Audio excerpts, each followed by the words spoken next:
चैतको महिना छ है, एकदमै चराहरू प्यासी हुन्छन्। चराको लागि चाहिँ चट्ट यसरी पानी राख्ने बनाइदिएको छु है। यसरी राखिदिएपछि त चट्ट आएर पानी खान्छ नि त चराहरूले। चराको लागि पानी राखिदिए क्या। चरा यहाँ धेरै आउँछ मेरो रुखमा, अनि यहाँ चट्ट चरालाई पानी राखिदिएको। के राखेको भन्नुहुन्छ, अनि पानी फोहोर भयो भने पानी यो चट्ट बिर्को खोलिदिने, सट्ट झर्छ, अनि फेरि अर्को पानी हालिदिने बिहान बिहानै है। यति हो भने कति खान्छ नि त चराहरूले। चट्ट यहाँ बस्छन्, यहाँ टक्कले।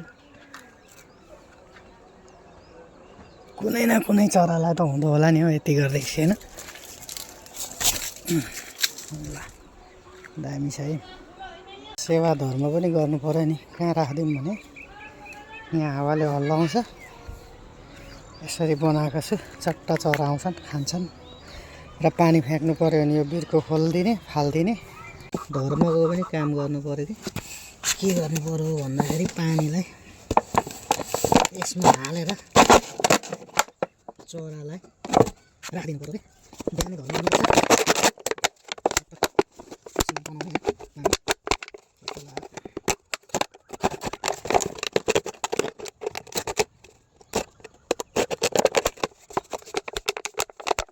यसरी चट्ट बनाइयो।